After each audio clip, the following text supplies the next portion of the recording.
Probably Drazen Petrovic. Drazen Petrovic. Oh, Drazen yes. Petrovic. Man, smelled terrible. Oh my goodness. Oh, Am I wrong, Max? underarm hit you, you ain't gonna be like that all Max, night. You can am I take wrong? a shower, this shit still gonna be with you. He stinks like a... Come on, man. NBA legends explain why they hated guarding Drazen Petrovic, and according to them, he smells like absolute crap. But this story is way bigger than body odor. This is about one man's obsession, his refusal to follow the rules, and how he turned his own sweat into a weapon against the greatest defenders in the world. The men who tried to stop him on the court still can't forget the experience. They hated every second of guarding him, but they respected him more than almost any other player they ever faced in their careers. When you hear what they actually said, you'll understand why he became a legend. If you're watching, use the hype feature to hype this video right now. It helps us a ton, and it's literally one click. Just tap hype and show some love to this content. Now let's go. The 1990s NBA was different. Instead of spacing and distance, the league allowed hand checking. Defenders could put their hands on you, push you, wrestle with you. Imagine guarding somebody 3 inches from your face. That's how close they played. You weren't 10 feet away. You were breathing the same air. Defenders fought through screens, they grappled, they got physical. This closeness changed everything. Personal hygiene stopped being private and became a critical tactical element. If you smelled bad, every defender knew it. The air around you became a weapon. If you're 3 inches away from someone who hasn't showered, that's a physical disadvantage. You have to breathe that air, it affects you. European players were treated differently back then. Fans and teams didn't respect them. People thought they were soft, too nice, too fragile. They worried Europeans couldn't handle the physicality. Drazen Petrovic broke that idea completely. He didn't come trying to be nice or fit in. He became meaner than almost everyone else. He trash-talked in broken English. He elbowed players. He fought back. He refused to shower or wear deodorant the way American players did. He was an outsider who didn't just beat you. He made you suffer while he did it. Number 5. Kenny Anderson played alongside Drazen on the New Jersey Nets as a star point guard. Anderson saw the whole situation up close every single day in that locker room. Anderson explained that Drazen was focused on one thing and one thing only: buckets and scoring points. That was his entire world. He didn't care about showering or deodorant or fitting in. He didn't care about looking nice or smelling good. He only cared about points. Everything else was secondary. Nothing else mattered to him. Anderson noticed something very specific about Drazen's routine. He would arrive at the gym an hour before practice even started. He would run through his own personal workout. He would take hundreds of shots by himself in the gym before anyone else got there. By the time the rest of the team showed up, Drazen would already be completely drenched in sweat. Then he'd practice with everyone and stay after practice to shoot more. Anderson remembered being shocked by this work ethic. He said, "Wow, this guy really wants to compete." Anderson saw it as respect, not disgust. This wasn't laziness. This was an obsession with being better than everyone else. You couldn't separate the work from the sweat. Anderson also noticed that Drazen was quiet and extremely hardworking. He was the first one at practice and the last one to leave every single day. Drazen wasn't trying to impress American players with cologne or nice clothes or fitting in. He was trying to impress them with his jump shot and his scoring ability. That was his focus. Number 4. Jason Williams played power forward alongside Drazen on the Nets. Williams tells crazy stories, but his Drazen stories come from real affection and respect. He wrote about the locker room atmosphere. You could always tell when Drazen was around. You didn't see him first, you smelled him first. Here's the interesting part. Williams confronted Drazen about this before a game. He said, "Man, you're especially stinky today." And Drazen told him why. Drazen said he doesn't shower on game days and doesn't wear deodorant on game days. Why? Because he wants his opponents to not want to guard him. That's not an accident. That's a tactic. That was deliberate. This is the smoking gun. Drazen was a genius at getting in people's heads. He wasn't just a guy who forgot to shower, he was tactical. He engineered his own sweat. He wanted Miller and Maxwell to hate guarding him. He wanted them disgusted, because he knew it would make them worse defenders. Despite this, Williams loved playing with Drazen. They were brothers. When Williams tells these smell stories, he does it with love and respect. The smell stories are always paired with amazement at his talent. The same craziness that made Drazen smell bad made him great. Number 3. Richard Jefferson is a modern NBA analyst who won a championship. He brings a different perspective to this whole thing. He's not a victim of Drazen like Miller and Maxwell. He can step back and look at what was actually happening. Jefferson's take is eye-opening. He He says that if Drazen was doing this on purpose, then Drazen won. If it was deliberate, he won. That's the whole game right there. That's what matters.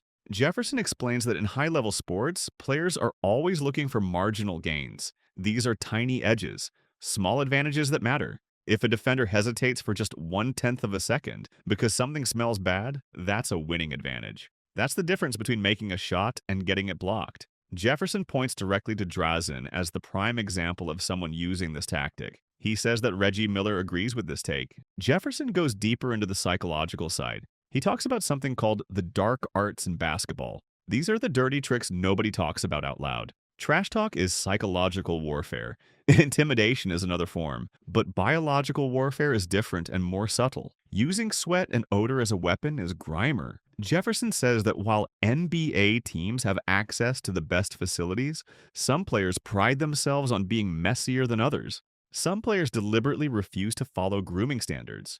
When you refuse to wear deodorant, you send a message. You're saying, I'm not here to look good for cameras.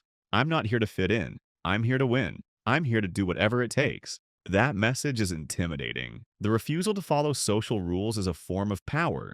It shows you care about winning more than fitting in. That scares people and makes them respect you even when they hate you. Number 2, Vernon Maxwell was one of the most feared and aggressive perimeter defenders in the early 1990s. He was known as Mad Max because he was volatile and crazy. He was fearless. He would run into the stands and fight fans if he had to. He was not a guy who got rattled easily. He was tough. He was ready to throw down anytime. So when Vernon Maxwell talks about Drazen Petrovic, it means something real. This is a guy who wasn't afraid of anything, and yet Drazen made him uncomfortable. Maxwell's quotes about Drazen are the most graphic and harsh in the entire story. On a podcast called All the Smoke, Maxwell just let it all out. He said, God rest his soul, but he smelled terrible. The underarm hit you, and that crap would still be with you even after a shower. He stank like nothing I've ever smelled before. Those are his exact words. He was not holding back. Maxwell's observation about the smell staying with you, even after a shower, is really interesting from a science perspective. When somebody is working super hard and stressed out, they produce what's called stress sweat.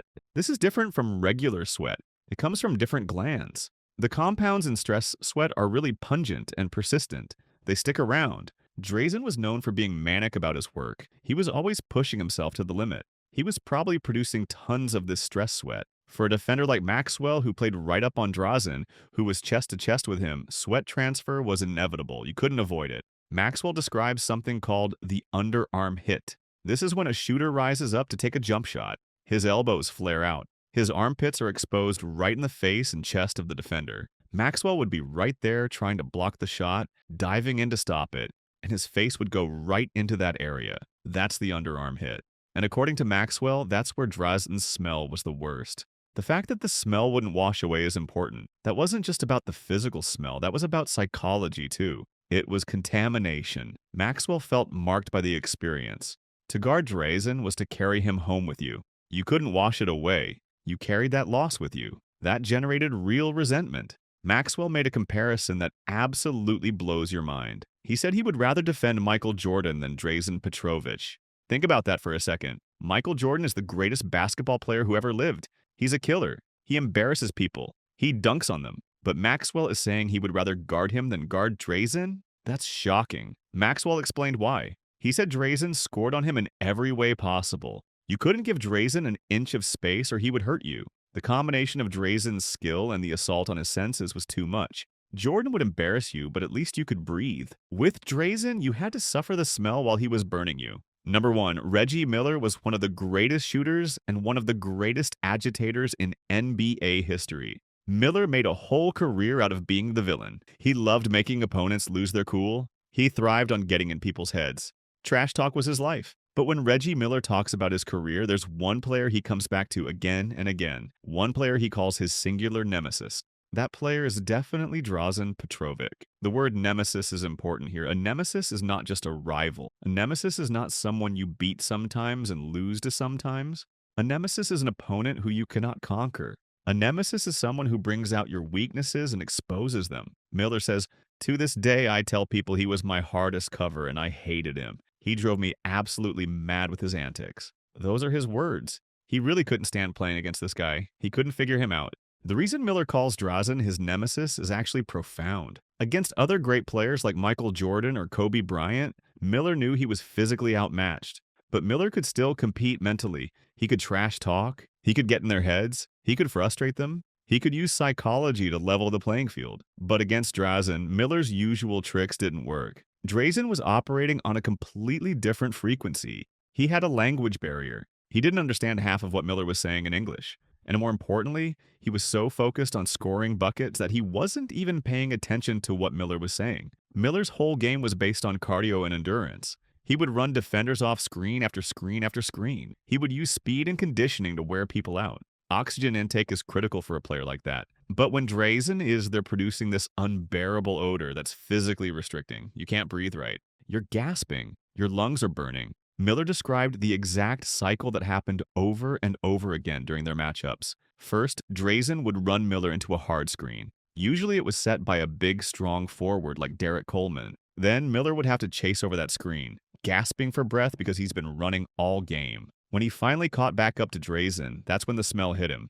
It was this massive wall of body odor. Miller described it as smelling like Drazen never took a shower. Right when Miller was trying to recover from being run around a screen, when he was out of breath, that's when he had to deal with this smell in his face. But Drazen wasn't done yet. Before Miller could even recover from the physical hit and the sensory assault of the smell, Drazen would release his shot. Lightning quick, beautiful form, nothing but net. And then, as they're running back on defense, Drazen would start trash talking. He would talk junk right in Miller's ear. So the whole cycle is screen, chase, smell, shot, trash talk. That whole thing would repeat maybe 50 times in a single game. That's torture. That's psychological warfare combined with physical assault, combined with a sensory attack all at once. Miller respected the skill. He admitted that Drazen was the best shooter he ever played against. Miller calls him the greatest shooter. Miller acknowledges this openly. But the package that skill came in was something he hated. The skill came wrapped in sweat and smell and arrogance. Miller couldn't separate the two. The genius and the grossness were linked. There's another layer to Miller's hate that makes it even more complicated. Miller was looking in a mirror. Miller was a skinny guy who could shoot threes. Miller trash-talked constantly. Miller was a three-point specialist in an era when most people didn't really value three-pointers.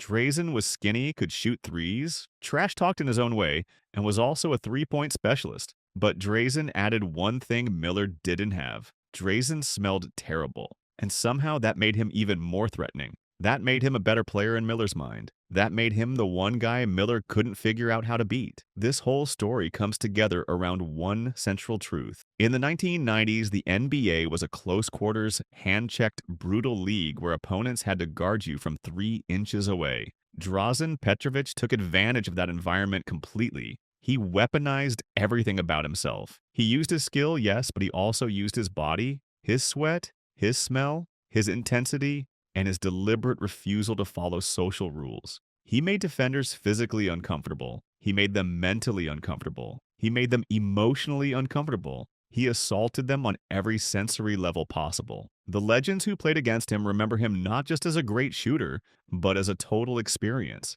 An experience that was grinding and awful and impossible to prepare for. The really interesting part is that this wasn't an accident or poor hygiene. Jason Williams confirmed that Drazen did this on purpose. He deliberately didn't shower. He deliberately skipped deodorant. He deliberately layered sweat on top of stale sweat. He did this because he understood exactly what it would do. It would make defenders worse.